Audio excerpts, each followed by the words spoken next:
I am extremely pleased to introduce Jelani Ince to speak with us today. He is an assistant professor in sociology at the University of Washington in Seattle.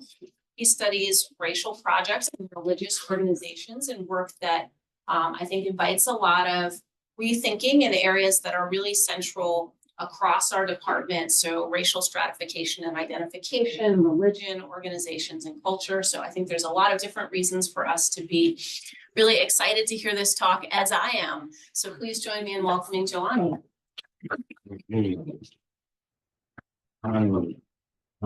Thank you, Elizabeth, for that very warm introduction. Before I begin, I want to extend a series of thank yous first. So thank you, Elizabeth Cronin in the back. Thank you for coordinating the details of this visit, for handling all my last minute questions. Even the slide deck you see right now was done at the 11th hour last night. And so she was more than patient and with me. So thank you. Thank you, Elizabeth, Laura, and Michael for breaking bread with me last night and this morning. To the grad students, thank you for your sharp and honest questions. And many thanks to Kathy, Enid, Doug, and Penny for very candid discussions in our one-on-ones. You've made a first-timer feel very welcomed, and I'm indebted to you for your hospitality. Now I have to say another thank you to you because I actually have a different title for today's talk that I was planning on working on. So this is the sort of the new title, and it's because I recently received reports back from Princeton and Chicago about my book project that I'm going to be talking about with you this afternoon. This is the chapter title, one of the chapters in the book. So I figured I would use our time together to try and work through the framing of the work and some questions I have moving forward. All right, so I'm going to give us a roadmap of where we're going to go. All right, so I'm going to talk a little bit about the problem and then where I am right now in the work, then get into a bit of literature and theory that's informing the project, particularly as it relates to what can explain why some diversity projects might fail, maybe what we're missing. Then, of course, methods and site, and then the real reason why we're here today, the data, and then I'll wrap up with some so what takeaway points. All right, so something I've been thinking about more recently is the backlash to the 2020 reckoning of sorts, the dismissal of university presidents like Claudine Gay, or the removal of DEI offices in the South, or even the possibilities of scholars losing funding because they refuse to explain the impacts of racism on the life force, and maybe in some cases have been encouraged to not even use the term racism in their published work. Now, this is concerning, but I think it's also sociologically relevant as well, which leads me to a couple of sort of big picture questions here. So why do organizations that are committed to organizational diversity still struggle with bringing about substantive equality? Here I'm thinking about resource redistribution of resources, or changing long-standing cultural practices. And then secondly, what does it mean for an organization to engage in a project of diversity when faced with pressures to honor the interests of donors who fund those diversity initiatives? And I'm planning on, my attempt is to try to answer these questions in my book titled Shepherds and Kings, How Philanthropic Capture Shapes Diversity's Potential. The chapter titles are listed here today, but I will focus on the findings from chapter 4, which is emboldened here. And I will define philanthropic capture after I work through some of the theory. All right. So just as a heads up, there's going to be some pieces of data that I will draw from earlier chapters to inform what I will discuss today. But there's going to be timestamps in the field note and interview excerpts so we can locate when we are at a particular time, at least when I was in the field. All right. So this is a bit of a roadmap of what I'm thinking about for the book. So let's shift the talk a bit about the theory here. So first, let's think about why diversity projects might fail. So on the first part, I'm thinking about Meyer and Rowland's concept of myth and ceremony, which describes a process by which which conforming to institutional myths in merely ceremonial as opposed to substantive ways, organizations can gain legitimacy without changing their internal operations. This is a form of surface impression management. One example of this is anti-discrimination policies adopted after the 1960s civil rights legislation, when organizations adopted equal opportunity policies that actually further entrenched racial ethnic inequalities within organizational practices rather than preventing or lessening discrimination, which is what Frank Dobbin talks about a lot in his work. Now, while this example shows the roots of maybe contemporary organizational theory, it also demonstrates that conforming to an institutional myth like diversity might actually worsen rather than ameliorate racial inequality. All right. Secondly, diversity projects might fail when there's a belief that the project confers unearned advantages to status minorities, as evidenced in Ellen Berry's and Natasha Warwick's work on views on affirmative action. This gets into some of the specific features within different institutions, in this case of higher education. And we also know, though, that diversity work is most often handed off to status minorities, not just in terms of number, but the symbolic power that is afforded to their ascribed characteristics. And that while people of color and women often opt into these roles, they run the risk of encountering commodification burnout without due support and resources from their host organization to provide support while doing this work. And all these perspectives are useful. There's various conversations happening in the field right now about diversity and its sort of shortcomings. But what I'm trying to argue actually is that we still need to know about diversity as an institutional mythology that is a social relationship that is mediated through organizational practices, interactions, and ideologies as well. And the perspective that I believe helps to illuminate this tension is inhabited institutionalism. And I'm arguing that it can actually complement the theory of racialized organizations. And my hope is that our time together will reveal this. All right, so I'm not going to spend too much time with this diagram here, but I just want to say that I know that most people are already familiar with the theory of racialized organizations, but I'll spend a little bit of time talking about what inhabited institutionalism is. It's moves away from this nested model in institutional theory that characterizes the individual as nested within an organization, which is then nested within a broader institution. Instead, this is imagery of these linked spheres here because it offers more flexibility in explaining social dynamics. And inhabited institutionalism's main contribution is the explicit inclusion of social interaction. New institutionalism was very heavily criticized, and to some extent still is, for ignoring social interactions in favor of structural conditions or individual agency. So this framework, I believe, allows us to see how something like diversity might be broadly popular at maybe every university, but because of organizational differences and social interactions, the myth of diversity will look different at different schools. In a separate article that's under review at SRE, my co-authors and I are trying to describe these differences through the logic of these coupling configurations here, right? So just for instance, the coupling between the institutional myth and social interaction is where you see this number one there. And the idea is the more tightly coupled social interactions are to a given myth, the less flexibility one has to behave. If there's a more looser coupling configuration, that means that members have more flexibility, more autonomy, because they might not have to adhere as closely to the myth. I mean, a clear example might be teachers having autonomy over how they teach the required materials for their classes, for instance, right? So in some instances, having looser coupling configurations are useful to maintain, for instance, worker satisfaction, while also ensuring conformity to the myth and certainly widespread legitimacy to peer organizations. I think this conceptualization is helpful because we can identify when and where people have the capacity to pursue organizational or institutional change and when they are in situations that perpetuate the status quo.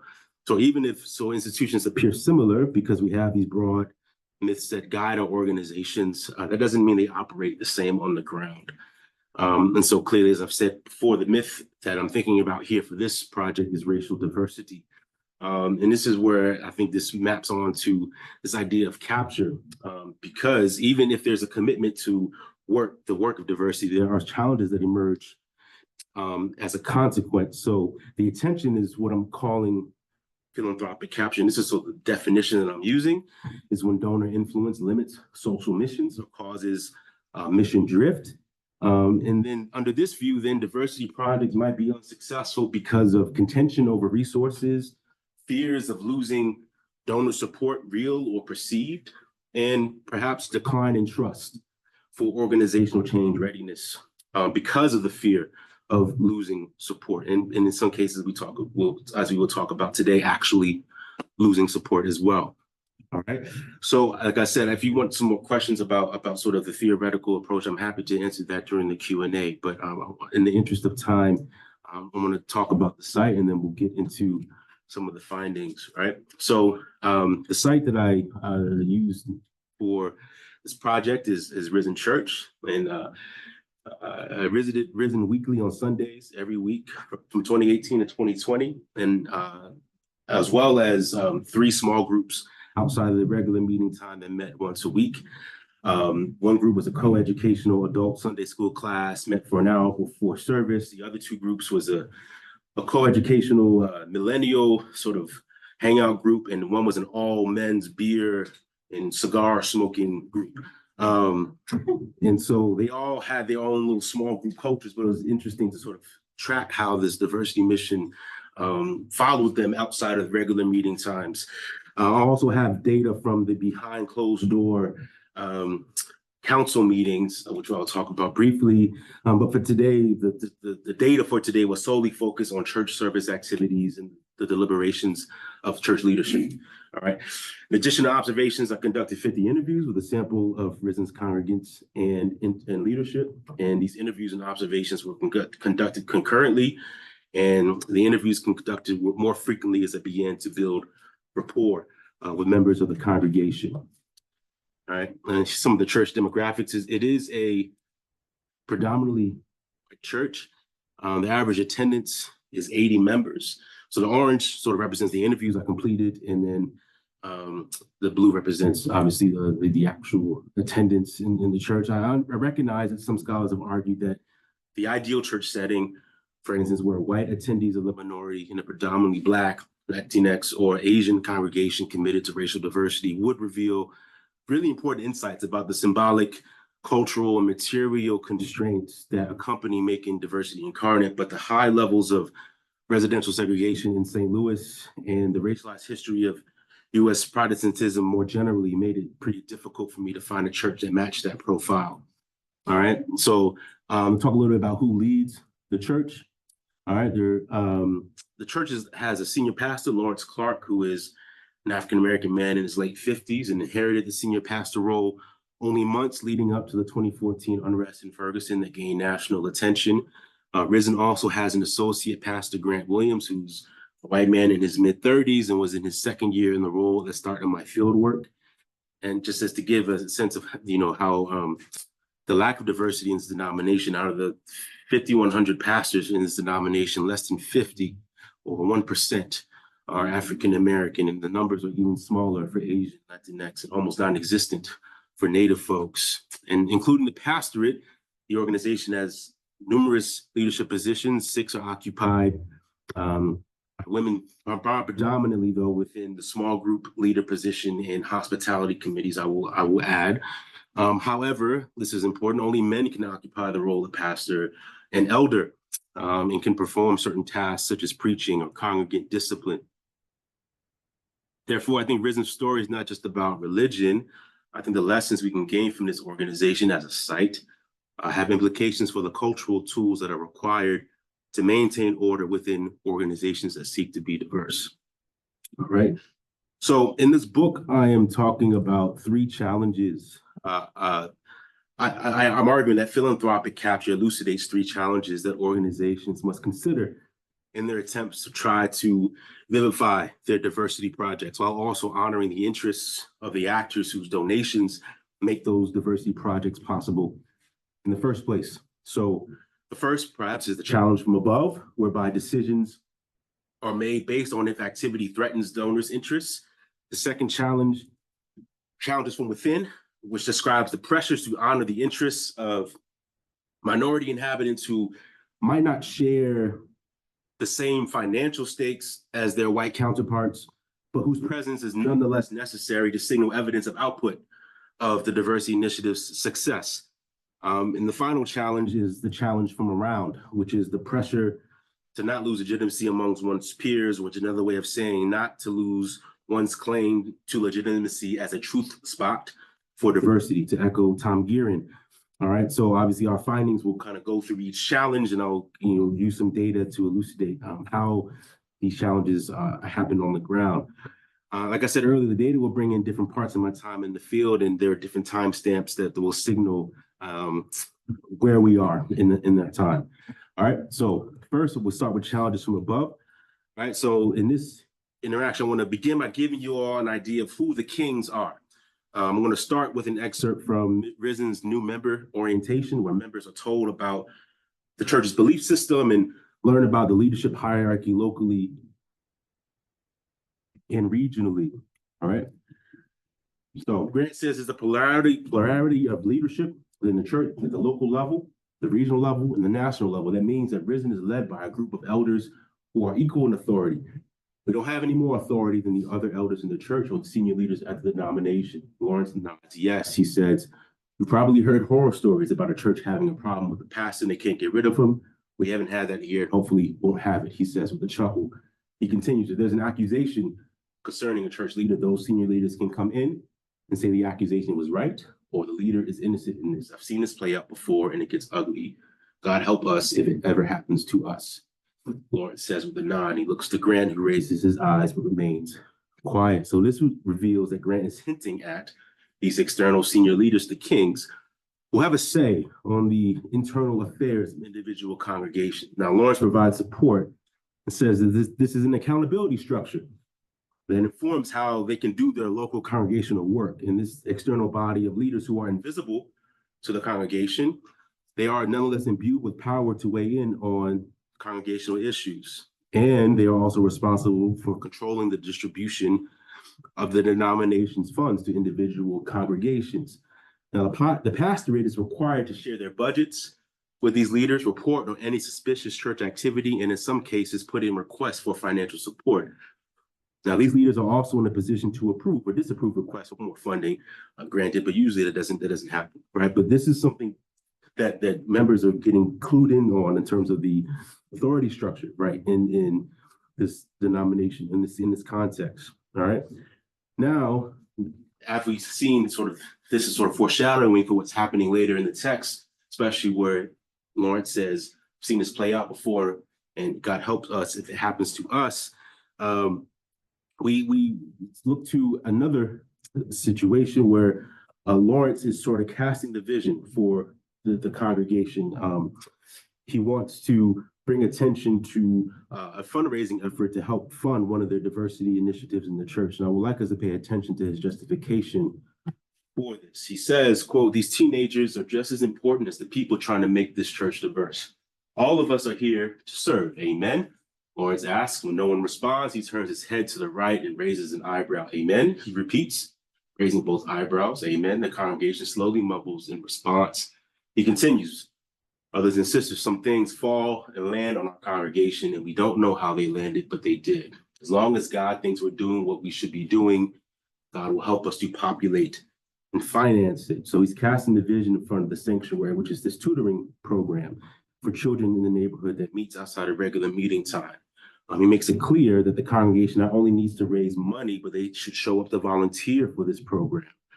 What's also clear here is the financial imperative that is supported by the divine. This is something that is in accord with God's plans, and the funds will show up. But as I mentioned earlier, the council will have to go sometimes to these external, largely invisible donor base, the kings, to get more funds in the event that the congregation is unable to help meet the need. When the people fall short, the kings, supported by divine guidance, will step up and help. In the next interaction, I want us to turn to our attention to a later time in my field work, where one of the leaders, the worship leader, her name is Sandra Clark. She was fired from the church, and I'll explain why in the later slides. But for right now, I want us to pay attention to the congregant responses. Firing took the congregation by surprise, and people felt very deeply about the council's decision to remove Sandra from her position. All right. And this is from Becca, which is one of the congregants from the church. She says, "I'm sad and I'm mad. This is unfair. It's a lie of the world that we shouldn't talk about religion and politics. That's a lie, because we do talk about it as a congregation. I would like to hear from you all, because I wonder if we have not been challenged enough by Sandra and by our racism. And because of our view on racism, we have the right to kick her out the door on the grounds of sexuality. Y'all are in charge. You say you know better, and we'll do better." So her comments highlight sort of the betrayal and frustration she felt as a congregant. She questioned whether the church was actually committed to its diversity mission. And the council's decision reflected the priorities of the church to avoid issues pertaining to sexuality, which I will get to momentarily. Becca believed the congregation has to be challenged more, that this decision revoked that opportunity from them. And in a way, she was correct. And so I think Becca's tears, as well as the council, as we will see in later moments, demonstrate the affective consequences of what happens when the diversity commitment conflicts with the council's responsibility to sort of keep the church in line and present and protect its financial standing. All right, so just to recap these data, I want to say so far we've encountered a couple examples of some tightly coupled configurations between the diversity myth, social interactions, and organizational practices in a couple of ways. First, in the arena of decision-making, we notice that these decisions don't happen in a vacuum, but under very surveillance from the kings and peer organizations. As Grant said, we exist in a plurality of churches. Secondly, we also notice this appear in the financial and the fundraising efforts by Lawrence, when he says that believes that if God believes what we're doing is right, then God will help us finance it. But we know that the financial backing comes from external support, right? And we also notice the affective impact of removing a loosely coupled configuration in the firing of an employee. That is the autonomy that Sandra was given to do her work, which was subsequently removed when she was dismissed. Becca's comments about doing better are striking here. She challenges the leaders in their failure, in her view, to live up to what she believed was Risen's diversity mission, protecting and supporting minority leadership. But the council, as we will soon see, will make it clear that their desire is to honor the whims of the kings. So now we'll turn to the second challenge, which is the challenge from within. About midway through my time in the field, Sandra decided to host, this is the event that eventually led to her termination, decided to host a social justice event in honor of Dr. King for Black History Month. And this event included a host of abolitionists, immigrant rights activists, and members of the local Black LGBT community to talk about the erasure of trans folks' lives. And I won't spend too much time here talking about the actual firing itself, but I do think the next quotes from interviews here with leaders in Sandra are useful to tease out the sources of philanthropic capture and the impact it's had on the congregation, as well as the leaders' attempt to control the interpretation of the firing as a personnel issue rather than something that was influenced by capture. So I spoke with Sandra. She explained how the council arrived at the decision. She said, "You know what Grant said to me in my final meeting with them? You won't believe this shit." What did he say? He said, "We have to fire you because the denominational leaders say we do. We don't have a choice." This man was crying, damn near bawling, because he believes that man-made rules and their money are supposed to dictate his decisions. By that time, I knew it was over. Her words reveal what ultimately resulted in this, what we call maybe the shattering of the glass cliff. In her view, they needed to make an example of her to show the rest of the congregation how to not pursue the diversity initiative, how to not be the diverse community they profess to want to be. When I spoke with Sean Williams, who was one of the church's council members, about a month before the congregational meeting in June, to ask him about some updates from the council, their struggles with trying to make sense of this King event. Up until this time, there was little public communication from the council to the congregation about where things stood. So I asked him how he had navigated the last few months and his sentiments concerning the King event. And he said, We trusted Sandra, had worked with her before and figured it wasn't a problem. About a week before the event, we heard, she was aggressively promoting the transgender lifestyle online to come to Risen to teach. We got guys from the Missouri Council checking on us all the time now to put a target on our backs. I asked, would you all have changed your minds if a target was not on your back? He shakes his head, no. I think we still would say no. If anything, we could have talked to her more directly and got ahead of this thing. So the interview excerpt, I think, communicates that it was one thing for controversy to be sort of out there in the world, for it to spill into Risen was a different issue. And here the ugly head of capture begins to sort of rear its head, as evidenced by his comment that the Missouri Council is checking on him and that they have a target on their back because of this event. And the public recognition of this event, paired with an unprepared council, helped add to sentiments of controversy within the organization. In short, Sean's comments here suggest that instead of diversity becoming incarnate, controversy was incarnate instead. Third interview, I spoke with Dean, who was another council member. He shared similar sentiments. In his interview with me, he said, "You don't think we're aware of the optics of the situation? Canceling an MLK event before Black History Month, we look like assholes here. She put us in a position that brought up considerable challenges for us." I asked, "Can you elaborate on the challenges?" He said, "I can't get into that with you. She knew what she signed up for when she took this job. She knows there is an order we need to follow, people we need to answer to, and she transgressed that. It is our responsibility to keep our church on the right side of the line." So Dean's words echo what Sean shared. For him, he views his job as a line enforcer, and he takes that seriously. In addition, look how he frames the situation, right? Sandra, who made things difficult, she is the one who forced their hand and is responsible for making them look like assholes. He decides to not reflect maybe on the agency that he and the other members of the council could have chosen a different path, perhaps. Sandra becomes the sort of a scapegoat for the transgression of this denominational polity. She is the one who was out of order, not them. And so in this next interaction, I'll take us back to the congregational meeting where they discuss Sandra's dismissal. This is an engagement between Sean, who we just heard from a couple slides earlier, and Jamie, who was a congregant in the pews during the meeting itself. Here's what was said. Sean nods and says, "I appreciate your willingness to be open with us. All I can say at this point is that this goes beyond what happened in January. This is a personnel issue that we've been dealing with for a while. I appreciate the way she's challenged us. Look, I'm a white man. It's easy to say things aren't about race. There's all kinds of things happening. But Sandra wanted to do different things. And it's not of our contempt for her as a Black woman. It's just that she's gone beyond the point that I think goes beyond the health of the church under governance." Jamie shakes her head no, stands up and shouts no.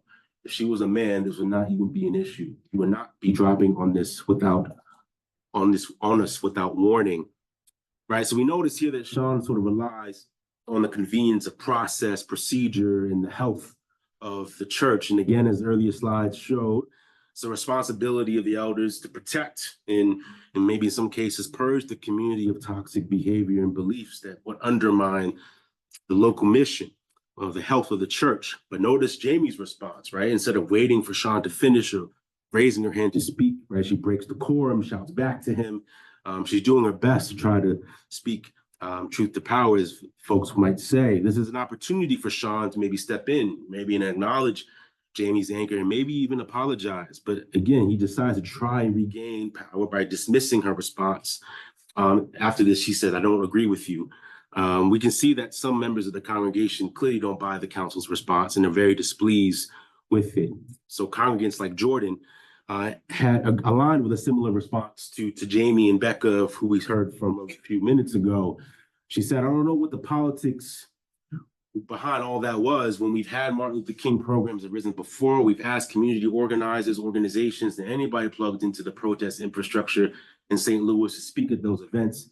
Then all of a sudden they get upset because one non-binary trans activist gets up and speaks. And what they had to say was everything in line with the theme of the event, honoring Dr. King and the mission to bring civil rights and social justice to all forms of disenfranchised people. Why does Sandra need to be questioned like that all of a sudden? After that, I was done. I didn't want to condone what those white guys were doing and be a Black woman giving any allegiance to that by staying there." So Jordan expressed his frustration with the council's decision because it contradicted previous decisions they made. Sandra was allowed to organize justice-oriented events in the past and has invited organizers from around the St. Louis community to do this work. And so therefore, to Jordan, the decision was not about communication issues or personnel issues, but instead a strict disagreement with one speaker on the list. And her decision to exit and leave the church also created negative consequences for her. Church wasn't a safe space for her. She believed that continuing to attend would mean complicity in their decision, which violates, in her view, the diversity mission of the church. But she wasn't the only person who felt this way. After the firing, the congregation lost a third of its members and attendees, and with it, their wallets. And the church experienced a precipitous decrease in monthly tithes and donations, which disallowed them from fixing critical things in the building, like the lights, the heating system, and even paying the pastors their full salary, which we'll get to in the next section.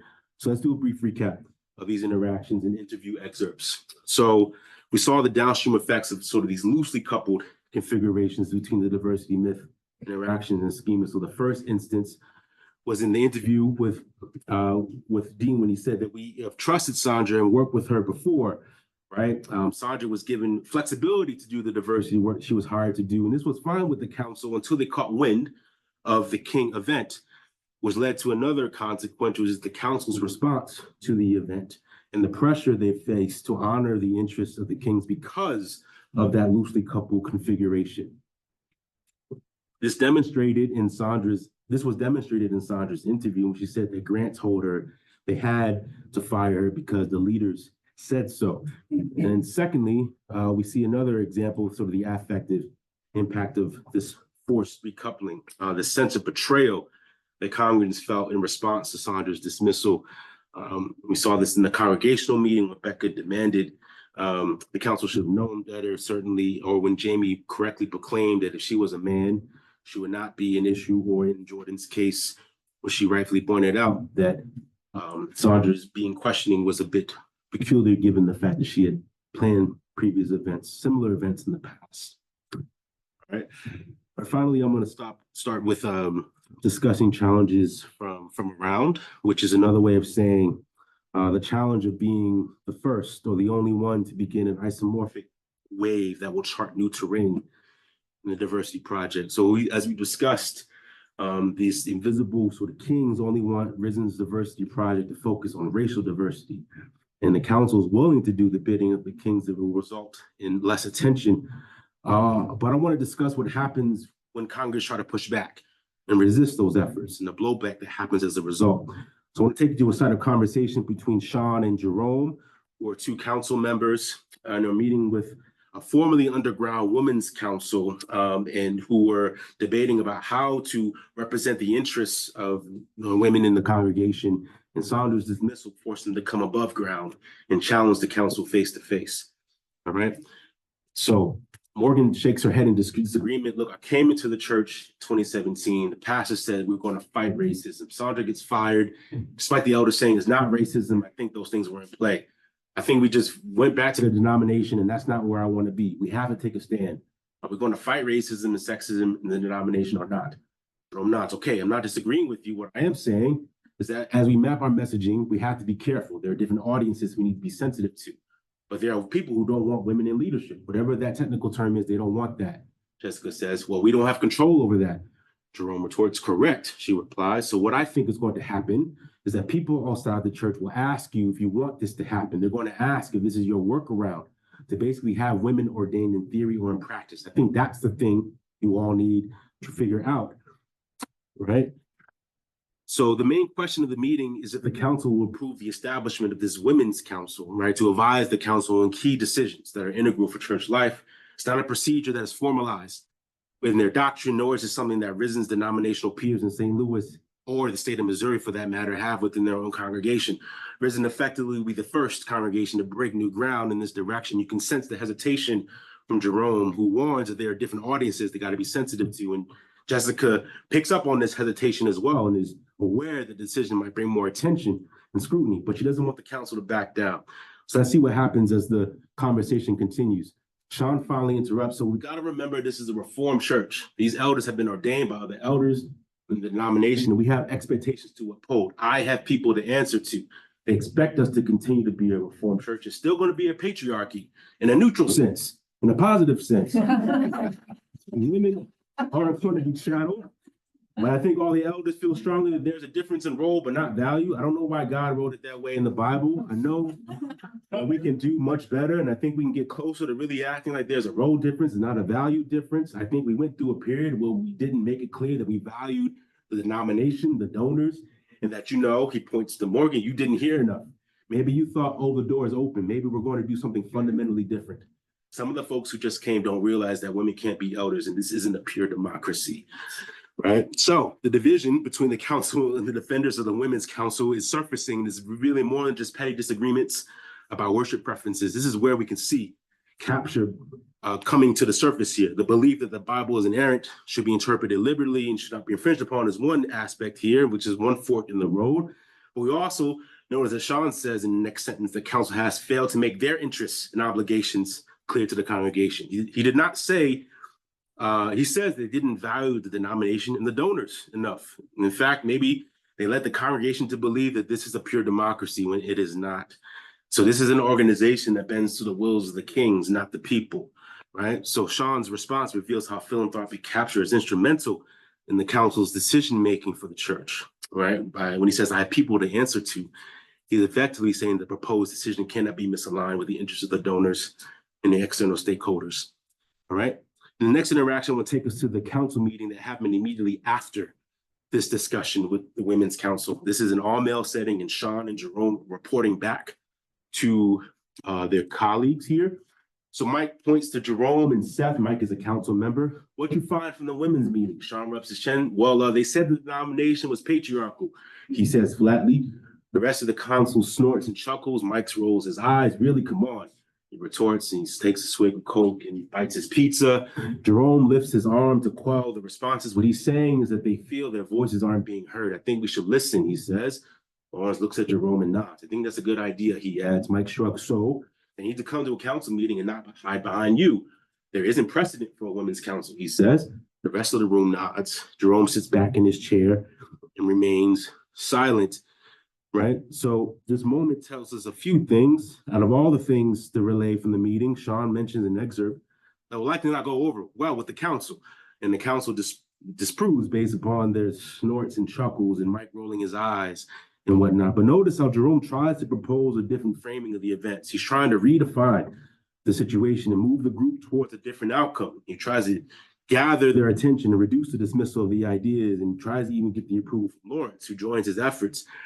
However, Mike's response indicates that he's upset about the lack of deference from this underground women's council and proposes an alternative suggestion for them to come to their territory and defend their right to representation. So to echo Selznick, Stinchcombe, and the old institutionalists, if I may, Mike's comments suggest that the implementation of a women's council was framed as a form of dysfunction that would interrupt Risen's journey towards accomplishing its original stated values and goals, honoring the king's interests, right? So the main problem with this suggestion, of course, is that while council meetings are open to the congregation, the information about accessing these meetings is hidden. The online calendar does not list the date and time of each monthly meeting. You can only know when the council is meeting if you're able to interact with them one-on-one and finding information from them, or if they email you personally and invite you to the meeting, which rarely happens. This was even a challenge I had to overcome when I was in the field as I was trying to get access to these meetings. Imagine how much more of a challenge it might be for other congregants. So let's turn our attention to a time when the representatives respond and they come to the council meeting. So Morgan and Jessica come to a council meeting, try to do what Mike suggested, and let's see what happens. So about the Women's Council, is that something the church will implement in the future? Morgan asks. Pastor Lawrence and Jerome nod their heads yes, simultaneously. Mike shakes his head no. We aren't ready for that, he replies. He continues, look, we've already been through a tough financial season. So if you're expecting this church to not be in line with the denomination, let me save you the disappointment and tell you that that's what we are not going to do, right? So we notice competing expectations here. All right, Lawrence and Jerome agree that the Women's Council is something that the council will consider. organizing in the future, which seems to be an encouraging nod towards organizational change. However, Mike's response indicates the nail in the coffin, right? He effectively closes the door on any possibility of there being representation in this organization. And his response is rather harsh.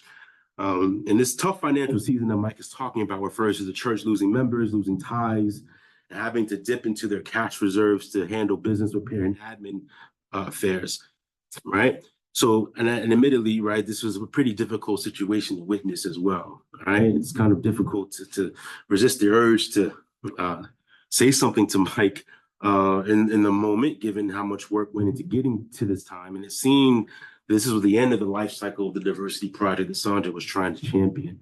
A new order was being put in place instead. I'm going to take you through one more interaction and then I'll wrap up. All right, so this takes place through another council meeting in early 2020 when they had to figure out the church's budget after the fluctuation in tithes. The newest person here that you haven't seen yet is Andy, who is the church's treasurer. All right, so where are we on the reserves? Asked Mike. Andy sighs, rubs his forehead, just about tapped out. We could ask the Missouri Council, whose voice trails. Well, what does that mean for the reading club, the youth ministry? Asked Grant, ignoring him. Well, Andy shrugs. We barely making it now because we had to fix the heater. Unless we see an uptick in tithes and donations, we won't have much left, he replies. Even after the cuts to payroll, Lawrence, what do you think? Lawrence chuckles. This isn't the first time we're encounter struggle. It won't be the last. I'm gonna let y'all figure this one out. He stands up and leaves the room. So this is an insight into sort of the tensions of capture and what happens in the backstage of tough leadership decisions.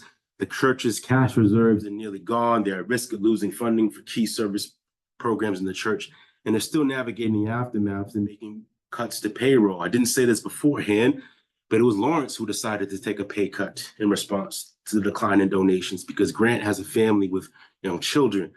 So we can imagine why he's probably frustrated here.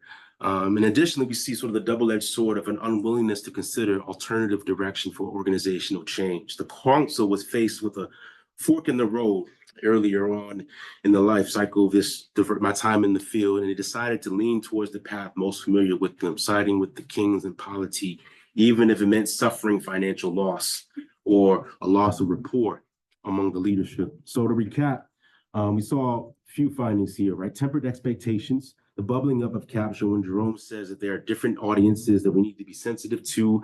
Rhythm can't mirror or copy the policy of a pure church, because at the time, no such council existed within the state or the city, for that matter. We notice a doubling down on the commitment to that forced recoupling.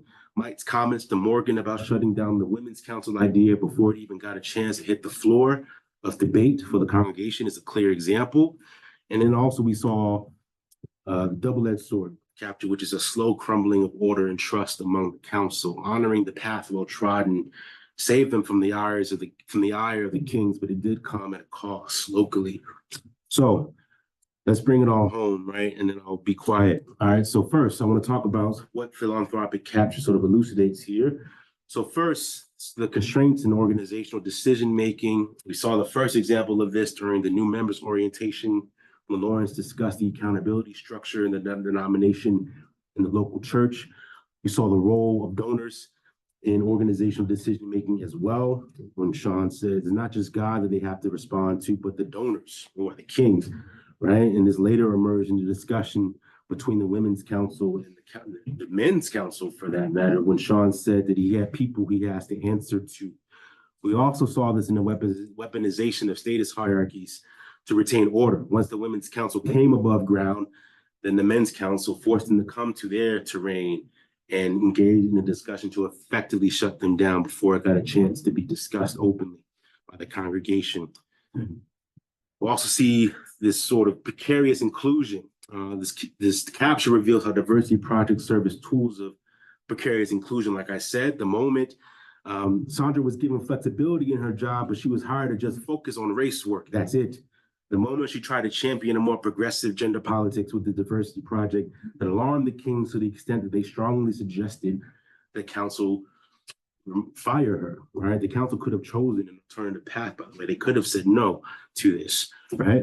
And then finally, this reveals sort of control over time and optics. So these meetings took place over a series of months, eating away at the time of the people who wanted to make sort of change happen. So the council, on the other hand, was able to weaponize time to their advantage and then justify the eradication of the Women's Council in the name of precedent. In this way, diversity became a weapon of hegemony instead of trying to build a better, more equitable future. All right, and with that, I will stop. Thank you very much for your time. Thank you so much.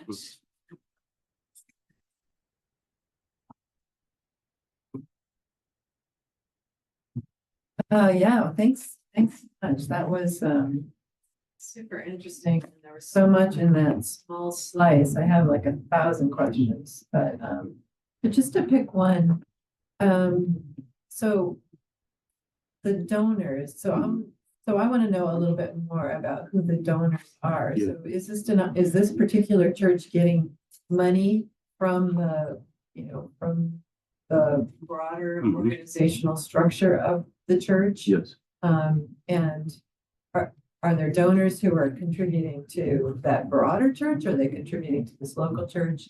And then to pull it back into theory, do you think that the donors themselves are representing a particular institution, which is, I don't know, something about church hierarchy or something about patriarchy, or what institution do you think those donors are representing?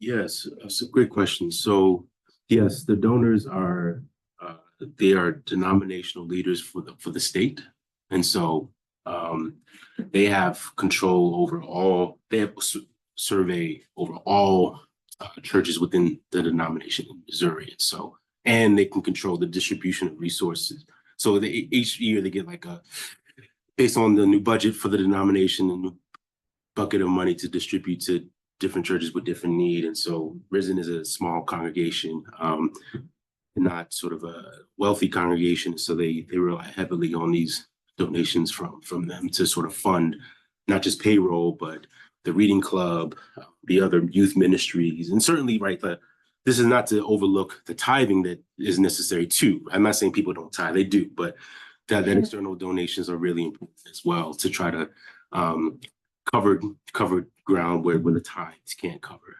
Yeah, I was struck by how there seem to be these two sources of income, and paying attention to one, they lost the other. Yes. Yeah. Yes. They didn't seem to be aware of that in the moment. I think I think in the view of the council, they believe that their primary concern was making sure they were in good standing with those senior leaders. They figured that, congregations fluctuate with time. And so I think they believe that if by honoring those interests, the congregation would understand, even though the decision was difficult, that they would say, okay, and I didn't share that, but some congregants did agree with the decision. They were like, this is a good thing. We need to draw a line in the sand here. We need to take a position. So I didn't share that as much. So I'm not saying that everybody was in agreement here. And your second question, are they representing an institution? Certainly, there's sort of, I think it's unique to sort of this Reformed Protestant sort of cultural landscape here, but there's a series, and I think St. Parish work does a great job of this, even down to the text they use, the translation, the ESV, the translation they use, which is heavily patriarchal in terms of how it describes role construction and who is appropriate to be a leader and who is not. This complementary approach, and that informs how they interpret. I'm trying to make the argument that informs how they interpret, how they should execute their polity, and more importantly, how they should execute their resources as well. And so, yes, there is sort of this broader sort of cultural landscape that's operating here too. And so I hope that sort of gets at some of the things you were getting at. But yeah, they're not just sort of operating at random here. They believe they're operating in right with sort of divine authority here. They believe they're doing the right thing. Yes. Hey, go ahead. Just a tiny little question about practical matters. Who owns the property of the church? Is it the congregation or is it the denomination? And in this case, is that more of an albatross than anything else? Oftentimes old buildings are such a financial burden that owning it yourself is actually not a good thing. Yeah. well, reduces your Yeah. flexibility. Yes, the church owns it. Church owns it. And in fact, one of the things I didn't mention was, the Kings were sort of asked them to create a formal building policy. Because in their view, if they had a formal building policy, this event could have been avoided, because there isn't a policy that describes what the building should be used for outside of the regular meeting times on Sundays. And so that sort of loophole, and the lack of that, I think, is what created one source of antagonism in this situation. That's a great question. Thank you, Penny. Does that answer your question? Yeah, it does. Okay. Just Okay. quick follow-up. So it seems to me that this is really fascinating as a case, in part because the way you're describing the relationship between like the denomination, which is basically getting in money and then giving grants to congregations, right? They're not technically, it's not like the Catholic Church or something. It's not a straight hierarchy. It's more like, we're going to be here. Right. We're going to assess. We're going to give you some money. A lot of companies, like Fortune 500 companies, like they kind of move in this direction. Like, you have like a divisional leadership, and then you have teams that are working on various projects. And then if your team is working on some project that seems interesting, then maybe they'll give you money for your project. And maybe they won't. And so kind of all, and then the idea is like, we'll set them in competition, and then that'll make them innovate more and become more. So I just feel like there's echoes of this particular organizational structure that are about this loose coupling. Yes. And in the business world, that's supposed to be about increasing competition and innovation. I'm not sure what it's about in this religious world, but what is is there a theological rationale for that loose coupling, or is it exactly the same kind of business rationale, like, kind of innovation? And if we, like if you are out there, if we plant a church and you go out there and you start to succeed, right? Like what's the parable? Like if you start to succeed, we'll give you more money. The parable of the talents, right? Yeah. So I'm just wondering, but anyway, so that's not. That's, oh God, that is a comment, not a question. No. So my question is, if I can turn this around. My question is, have you thought about kind of making this case talk to literature on kind of more business organizations and firms? Yeah, definitely. That's a great question, and that's something I'm thinking through. Because of the time, I didn't. In the text, I'll talk about sort of the Risen was a planted congregation because at the turn of the denomination at sort of early mid-2000s was afraid that it would lose numbers because they projected a 200% change in demographics. So they feared this great replacement sort of logic that we're going to be replaced in the religious marketplace, and we need to diversify to remain legitimate and be as an ideal site for people to come. And so that was the reason why Risen was planted. Patriarchy really helps with that. Right. You know what I mean? So that was, in theory, and that's what was sort of the origin story of Risen. And then, so yes, there is something along. I think there is a story to be said about pulling in and speaking to sort of the nonprofit and even the literature on philanthropy and nonprofit landscape. I think might be really useful here to kind of see how the intentions are good, but then as you start doing the work, you start to see how the boundary work emerges when people try to vivify diversity outside of these very strict theological, in this case, sort of boundaries. So yes, I will think about that, and that's something. I'm glad that you mentioned that, because now this is maybe something to fold into the intro to set set up the case up. So thank you. We suddenly have a proliferation of hands. I think what I might do, because we have 5 minutes left, what I might do is actually just call on you to ask your questions, and then you can just respond to what you feel like. Okay. So go ahead. Yeah, I just wondered, would the push for diversity come from the leadership? Because I'm thinking of like Derek Bell's interconvergence is in line, or did the push come from the congregation? The congregation wanted, and what do you think the possible motives for the congregation would have been if the push did came from the congregation? Great question. Sort of related. I'm wondering, it seems like a lot comes down to what denomination this is, and I'm assuming you're gonna mask that because it's an ethnography. So that's sort of an interesting challenge because to make sense of a lot of this, it helps a lot to know what denomination it is. And then I guess I'm wondering, it's kind of an unfair question, but if this whole thing hadn't happened with the woman inviting the transgender speaker or whatever, what do you think would have happened with this racial justice initiative, this racial diversity effort? Because if it's a conservative congregation, I don't know how far that was going to go anyway, but maybe that would have gone far, and they really did get tripped up on the others. Yeah, yeah. I love the term philanthropic. Oh. Yeah. Word, thank you. Good term. My question about it is about the mission driven portion of it. So I was sort of curious whether there's like literature on the church's mission in the first place and then the diversity program, and whether there's a drift between those two in the first place, and also like their interpretation of the Bible, which seems like a drift from that diversity program. And then kind of how much of it is mission drift from the original org, how much of it is mission drift from the diversity program. Yeah, that.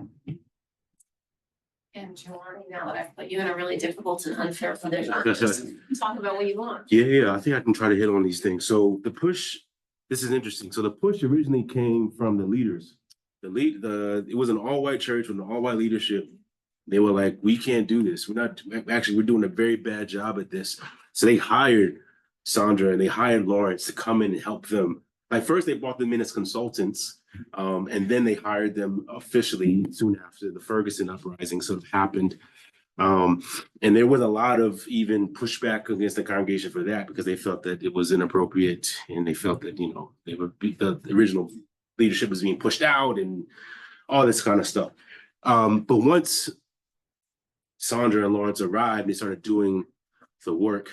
The congregation started to diversify and there was more push from the congregation, right? So I think it was a bit of both. Initially was the leaders who were doing this, and then the congregation, as the congregation diversified, as demographics changed, and as more the program started to emerge, and people started to fill those roles, the push sort of came from the now. And this is not to say again, right, like everybody's on board with this, right? There was certainly some pushback in that regard, but yes, that's a little bit of both. So in terms of the next question about the masking and trade-offs. Yeah, I know. I've been sitting with that a minute, and I'll have to work through that because there is something I do want to make sure I honor folks here, even though to an extent, like even if you try to mask, if people are diligent enough, they'll do their homework. But I think one of the ways to sort of maybe get around this might be I didn't talk about this earlier, but it being a reformed church, I think helps to provide some context for the institutional landscape here and how it might differ maybe from an SBC congregation or another congregation, for instance. But I'll certainly think through that a bit more.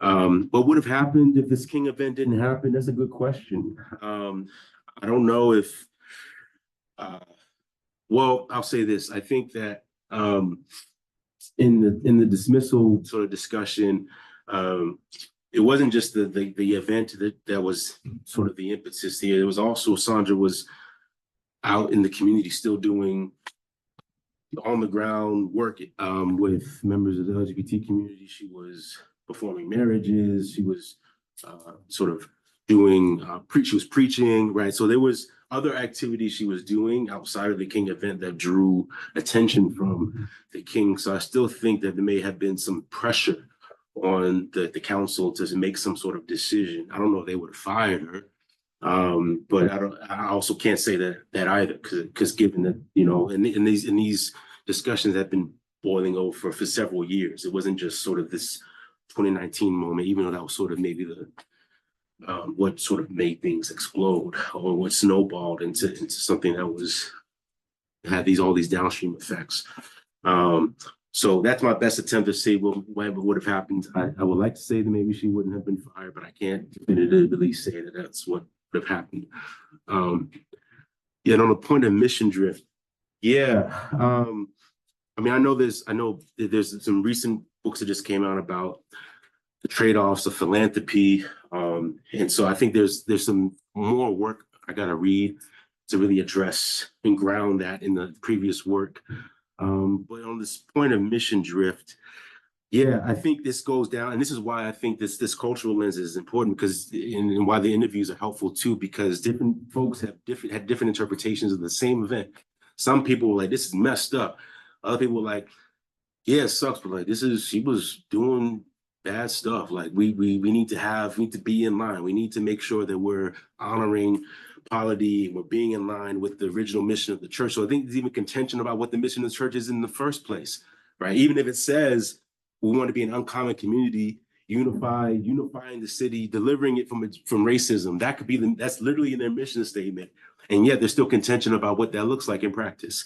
So I think playing around this with drift and saying that, like, look, it's not actually this you can't just take it for granted. It's actually a very it's a contended sort of terrain here. And I think yeah, so I'm trying not to sort of say what I sort of think because that's not my role, right? But I think that there is sort of some discrepancy in belief in whether or not what the organization and what the diversity program should be doing. And I think if it was simply within the realm of singing worship songs in Spanish, what they do, or trying these other sort of surface level activities, that probably would have worked to an extent, but I don't know if it would have helped long term.